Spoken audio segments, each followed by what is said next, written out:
Hi friends, welcome to my channel. இன்னைக்கு என்ன video அப்படின்னு பார்த்தீங்கன்னா, இன்னைக்கு வந்து ஆந்திரா ஸ்டைலில் கோங்குர ஊறுகாய் பண்ண போகிறோம். எப்படின்னு பார்க்கலாம் வாங்க. முதல்ல நம்மளுக்கு வந்து ஊறுகாய் பண்ணுறதுக்கு என்னென்ன தேவையான அப்படின்னா, புளிச்சக்கீரை வறுக்கட்டை, காஞ்ச மிளகா, கடுகு, சீரகம், வெந்தயம் இது லைட்டாக ஃப்ரை பண்ணிக்கணும் கைஸ். ஃபஸ்ட்டு ஃப்ரை பண்ணி ஒரு குட்டி பிளேட்டில் எடுத்து வச்சுக்கலாம் ஆறுறதுக்கு. இது கண்டிப்பாக நீங்கள் பார்த்து ட்ரை பண்ணி பாருங்கள், எப்படி இருக்குதுன்னு டேஸ்ட்டும் சொல்லுங்கள் கைஸ்.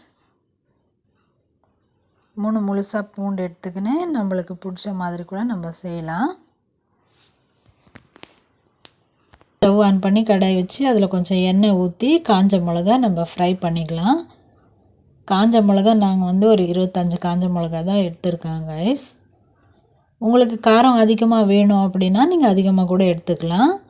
காஞ்ச மிளகா ஃப்ரை பண்ணி எடுத்து வச்சுட்டு ஓரம் வச்சிட்டோம். அதுக்கப்புறம் புளிச்சக்கீரை வந்து நம்ம வந்து நல்லா ஃப்ரை பண்ணலாம். உங்களுக்கு புளி வேணும்னா லெமன் சைஸில் சின்னசாக ஒரு லெமன் சைஸில் நீங்கள் யூஸ் பண்ணிக்கலாம். தேவையில்லை இதுவே போதும் அப்படின்னா எடுத்து வச்சுக்கோங்க. ஃப்ரெண்ட்ஸ், இப்போ வந்து நம்ம புளிச்சக்கீரை நல்லா ஃப்ரை பண்ணி எடுத்து வச்சிட்டோம். அதுக்கப்புறம் நான் தோல் உரித்து வச்சுக்கிற பூண்டு, ஃப்ரை பண்ண காஞ்ச மிளகா, புளிச்சக்கீரை, அப்புறம் மசாலா பொருள் இது வந்து ஃபஸ்ட்டு நம்ம வந்து மிக்சியில் கிரைண்ட் பண்ணிக்கலாம். பண்ணிவிட்டு மசாலா எடுத்து வச்சுட்டு ஒரு குட்டி பிளேட்டில் எடுத்து வச்சுக்கலாம். அதுக்கப்புறம் வந்து நம்ம பூண்டு அரைச்சிக்கலாம். பூண்டு தனியாக எடுத்து வச்சோம்னா அந்த பூண்டு வந்து நம்ம அரைச்சிக்கலாம் மிக்சியில்.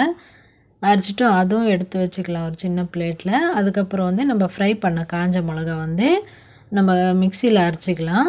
இது ஃபுல்லாக எல்லாமே ஒவ்வொன்றா அரைச்சிட்டு ஓரம் வச்சுக்கலாம் கைஸ். இப்போ வந்து நம்ம புளிச்சக்கீரை ஃப்ரை பண்ணோம்ல, நம்ம வந்து காஞ்ச மிளகா நம்ம தூள் பண்ணோம்ல, கிரைண்ட் பண்ணோம்ல, அதில் வச்சு கூட நம்ம புளிச்சக்கீரை ஃப்ரை கிரைண்ட் பண்ணிக்கலாம். இல்லை தனியாக கூட நம்ம பண்ணிக்கலாம்.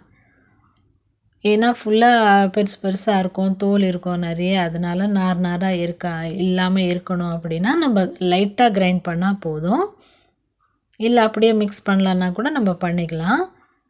அதுக்கப்புறம் தேவையான அளவுக்கு உப்பு போட்டு நம்ம ஃப்ரை பண்ண மசாலாலாம் ஃபுல்லாக மிக்ஸ் பண்ணி, காரம் தேவையில்லை ஃப்ரெண்ட்ஸ், நம்ம வந்து காஞ்ச மிளகா போட்டிருக்கோம், அதனால் நம்மளுக்கு காரம் தேவைப்படாது. எல்லாம் சேர்த்து மிக்ஸ் பண்ணிவிட்டு நல்லா சின்ன கடாயில் எடுத்து வச்சிட்டோம். அதுக்கப்புறமா ஒரு குட்டி கடாய் வச்சு கடுகு, பூண்டு, காஞ்ச மிளகா, கருவேப்பிலை இதெல்லாம் சேர்த்து நம்ம வந்து தாளிச்சிக்கலாம். தாளிச்சிட்டு ரெடி பண்ணிக்கலாம். நல்லா ப்ரௌன் கலரில் வந்ததுக்கப்புறமா தான் நம்ம கடாய் வந்து எடுத்து வச்சுட்டு கைஸ், இன்னொரு விஷயம் என்னன்னு பார்த்தீங்கன்னா, நம்ம சூடாக இருக்கும்போது ஊறுகாய் வந்து நம்ம ரெடி பண்ண ஊறுகாய் வந்து அதில் போடக்கூடாது. ஏன்னா கெட்டு போயிடும். நல்லா ஆறுனதுக்கப்புறமா தான் அதில் போடணும். கைஸ், நான் சொன்ன மாதிரி இந்த மாதிரி ஊறுகாய் ரெடி பண்ணி வச்சிட்டிங்கன்னா நீங்கள் எதில் வேணாலும் போட்டு சாப்பிட்லாம். தோசை, இட்லி, இல்லை சுட சாப்பாடில் வச்சு சாப்பிட்டா கூட அவ்வளோ சூப்பராக இருக்கும்.